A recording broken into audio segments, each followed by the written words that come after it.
Anda kembali menyaksikan Indonesia Business Forum, pemirsa. Sekarang saya akan langsung berikan kesempatan kepada panelis kita, Mas Tauhid, catatan dan juga pertanyaan untuk masing-masing, silakan. Ya, tadi Mas Fas ya menyampaikan bahwa kesejahteraan ini banyak isu yang dibahas ya, mulai tadi PHK dan sebagainya. Tapi menarik begini Mas, tadi bahwa bantuan sosial akan ditingkatkan. Dan ini apakah ini nggak akan menjadi satu hal yang dilematis ya, angka kemiskinan kita turun, tetapi bantuan sosial kok malah ditingkatkan gitu. Jadi apa ini akan menjadi ketidaktepat sasaran akan semakin tinggi gitu. Bagaimana mengeluarkan ya data-data kita yang menunjukkan bahwa hampir 50% itu tidak tepat sasaran. Pemerintah saat ini tidak berhasil mengeluarkan orang-orang yang tidak berhak, ya meskipun data diperbaiki sampai 5 tahun, tetap tidak bisa mengeluarkan orang yang tidak berhak untuk menjadi tidak menerima begitu. Mereka terima. Nah, apakah bantuan sosial untuk mereka akan ditingkatkan sementara orang miskin harusnya makin turun? Harusnya ini kan berkebalikan. Ini agak berkebalikan bahwa ini harus masuk ke UMKM begitu ya. Nyatanya adalah penikmat daripada pelaku UMKM itu bukan orang miskin. Jadi masyarakat menengah ke atas. Nah, bagaimana nih dengan situasi seperti ini yang saya kira akhirnya dalam posisi dilema. Kalau bantuan sosial ditingkatkan, ini artinya kita semakin tidak bisa mandiri begitu. Saya bisa langsung ke Mas Daniel. Silakan, ya. Mas Daniel, ini saya menarik karena beberapa visi misi ini banyak hilirisasi begitu. Namun kalau kita lihat hilirisasi ini ekstraktif ini banyak yang justru kapital intensif dibandingkan labor intensif dan nyatanya juga banyak TKA ya. Nah, dan ini nyatanya adalah kalau kita lihat di Sulawesi terutama tengah atau tenggara justru keterlibatan masyarakat lokal itu sedikit begitu nih. Meski ada upaya katakanlah peningkatan SDM nyatanya tidak menjadi policy begitu. Nah, saya khawatirnya adalah paket investasi dari hilirisasi ini apakah bisa dirubah karena dalam paket investasi banyak yang menyangkut tenaga kerja dari saya begitu dan itu regulasi yang cukup kuat begitu ya. Apakah akan ada terobosan soal itu? Yang kedua bahwa ini menjadi bagian dari Undang-Undang Cipta Kerja. Nah, kalau kita lihat ya peningkatan investasi dari dalam 5 tahun terakhirnya kita apresiasi sampai kemarin mungkin bisa kecapai 1.400 triliun. Tapi penciptaan dari 1 triliun itu mengalami penurunan. Apalagi setelah Undang-Undang Cipta Kerja. Apakah ada terobosan bahwa dengan hilirisasi ini justru akan menjadi memecahkan masalah itu semua begitu ya. Karena ini selalu didengungkan dan 21 komoditas tidak sebesar yang katakanlah apakah bisa menjawab pertumbuhan ekonomi sampai 6-7% kalau kami hitung rasanya kok tidak sebesar itu begitu. Itu yang saya kira penting. Nah, ini buat Mas Sunarsip ya dengan melihat ada 3 pendekatan ya, ada problem industrialisasi kita begitu ya. Nyatanya kan kita mengalami deindustrialisasi begitu ya. Problemnya kalau saya tangkap kita kedodoran dalam banyak hal ya. Pertama dari sisi perjanjian perdagangan. Sejak 2005 sejak kita menandatangani ASEAN Plus itu kita mulai memberikan ruang agar tarif 0% sehingga apapun upaya industrialisasi kalau perdagangannya nggak dijaga itu gimana caranya dan kita malah berbangga dengan menandatangani RCEP dan sebagainya yang membuka dan itu terbukti bahwa importasi kita lebih besar dan industri kita semakin terterana. Apa akan ada renegosiasi untuk melakukan ratifikasi perjanjian perdagangan misalnya dengan China dan sebagainya atau seperti apa? Nah, ini yang menarik Mas soal industrialisasi nggak bisa pecahkan dengan perdagangan. Yang kedua bahwa kita sudah berhadapan dengan memang gejala globalisasi dari banyaknya impor begitu ya.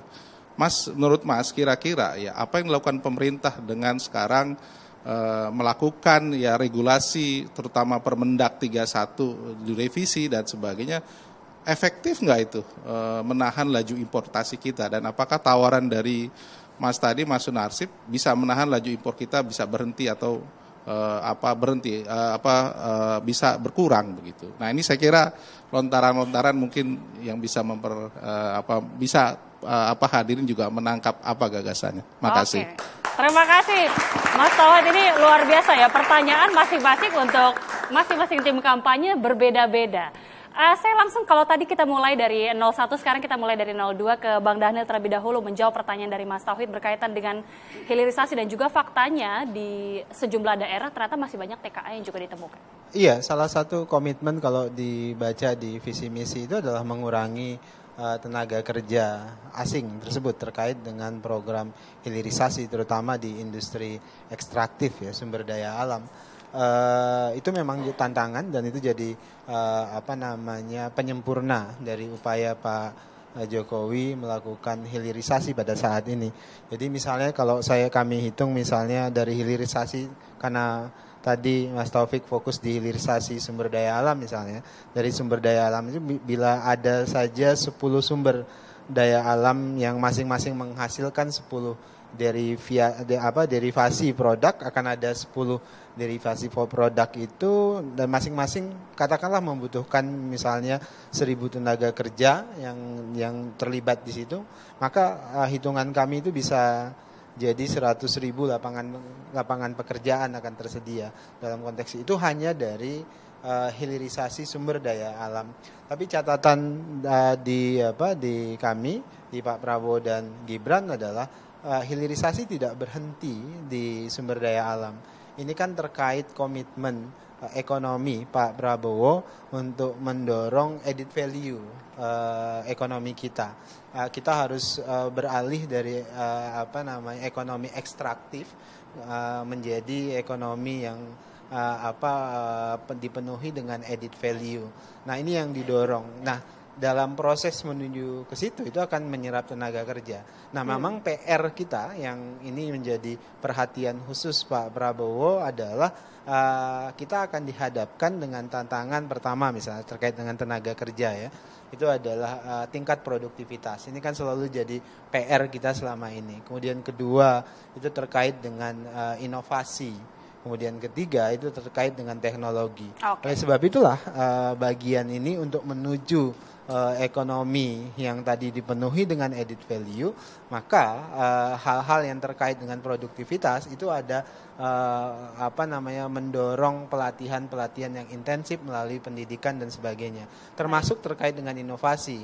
Sebenarnya kita punya banyak anak muda yang bisa dan mau masuk dan mampu melakukan inovasi yang tinggi. Dan terakhir tentu adalah teknologi. Nah, itulah yang terkait dengan supaya penyerapan tenaga kerja dalam negeri itu semakin maksimal. Terutama misalnya salah satu juga pertanian adalah sektor yang jadi perhatian adalah sektor pertanian. Yang sebenarnya penyerapan tenaga kerjanya itu tinggi. Namun insentif di sektor itu masih sangat rendah, sektor pertanian. Oleh sebab itulah mendorong insentif di sektor pertanian itu penting melalui added value agar kemudian anak-anak muda itu tertarik masuk ke sektor ini. Itulah namanya industrialisasi atau hilirisasi di sektor ini harus dimaksimalkan. Oke. Selanjutnya kita ke 03 terlebih dahulu untuk menjawab pertanyaan soal masih adanya impor dan juga deindustrialisasi tadi, silahkan. Ya, terima kasih Mas Taufik.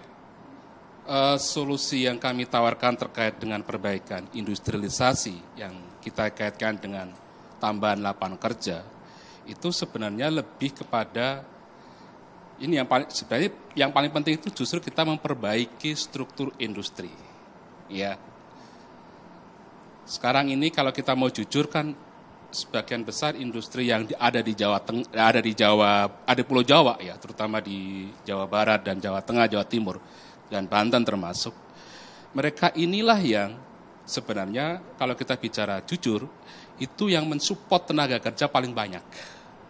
Tapi pada hari ini itu yang mereka mengalami kondisi yang tidak lebih baik. Kira-kira begitu. Nah, kenapa mereka itu seperti itu? Karena itu tadi, struktur industri yang dibangun, yang sebenarnya industri yang sudah lama sekali yang memang harus kita perbaiki. Ini yang saya katakan tadi transformasi struktural. Ini yang harus kita perkuat gitu. Kelemahan apa? Kelemahannya adalah pada masalah ketergantungan impor yang sangat tinggi. Tekstil semuanya bahan bakunya impor. Nah kita kepingin mendorong industri yang nantinya menjadi backbone untuk mensuplai bahan baku dari seluruh industri-industri yang ada di tanah air. Sehingga dengan demikian maka impor kita bisa tekankan, bisa kurangi, bahkan kita bisa hilangkan. Nah contohnya misalnya impor tekstil itu kan sebagian besar produknya kan bahan bakunya kan petrokimikal ya. Kita punya sumber daya bahan baku yang nanti kita bisa melalui mekanisme hilirisasi tadi yang disampaikan oleh Mas Daniel, itu kita bisa convert kita bisa kembangkan menjadi industri petrochemical, minyak mentah misalnya gitu ya, itu juga bisa bahan baku gitu. Nah, situasi itulah yang kemudian nanti akan bisa. Jadi hilirisasi itu tidak hanya sekedar menghasilkan tambahan tenaga kerja di sektor hilirisasi, tapi juga menolong industri existing yang hari ini terpaksa mem-PHK karena kesulitan bahan baku, harganya tinggi. Nah, kira-kira gitu seperti itu. Jadi konsepnya itu lebih komprehensif. Terima kasih. Selanjutnya langsung ke 01 untuk menjawab pertanyaan dari Mas Tauhid soal bansos juga ya tadi. Iya, makasih Pak Tauhid. Jadi bahwa ada data yang keliru yang harus diperbaiki itu seperti yang disampaikan tadi, yaitu harus diperbaiki. Kemudian masih banyak orang-orang justru yang masih rentan yang perlu ada bantuan. Sekarang misalkan bicara terkait dengan ibu yang menjadi kepala keluarga, tapi juga kondisinya miskin, pendapatannya hanya di bawah 500.000. Bagaimana dia bisa membantu keluarganya, anaknya, begitu? Ini harus ada perhatian khusus. Lansia misalnya, ini masih sedikit yang mendapatkan bantuan.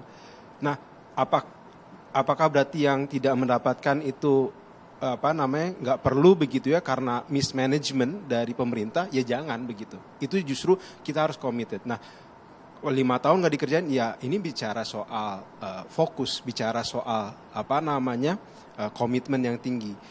Ini yang dilakukan oleh Pak Anies misalnya di dalam perizinan untuk UMKM itu ada izin yang ada perizinan yang dimudahkan sehingga teman-teman UMKM itu bisa mendapatkan itu dengan mudah. Nah ini diberikan kesempatan dan melonjak itu kesempatan untuk mereka. Bicara misalnya kesehatan, bicara pendidikan, bicara soal digital divide misalnya Pak. Soal internet, akses kepada internet. Ini kan hal-hal juga yang pastinya butuh support pemerintah. Di luar itu, sebenarnya pengen juga menyentuh, membesarkan yang kecil tanpa mengecilkan yang besar. Ini kan satu prinsip ya yang dibawa oleh Pak Anies. Ini bagaimana juga sebenarnya memberikan kesempatan yang muda-muda itu bisa lebih berkarya lagi. Jadi sekarang itu Pak ada yang namanya misalnya made in Indonesia gitu, dibuat di Indonesia. Why not brand Indonesia yang digaungkan gitu. Jadi lebih banyak brand-brand kita yang bertengger di luar negeri. Dan itu panjang itu. Kalau tadi disampaikan oleh rekan-rekan yang lain soal nilai tambah, kita di ujungnya tadi, kita punya ujungnya yaitu brand kita masuk. Nanti baiknya dari hilirisasi, industrialisasi, kemudian diplomasi, kemudian insentif, semuanya itu untuk kita bisa mencapai nama yang baik di tataran global.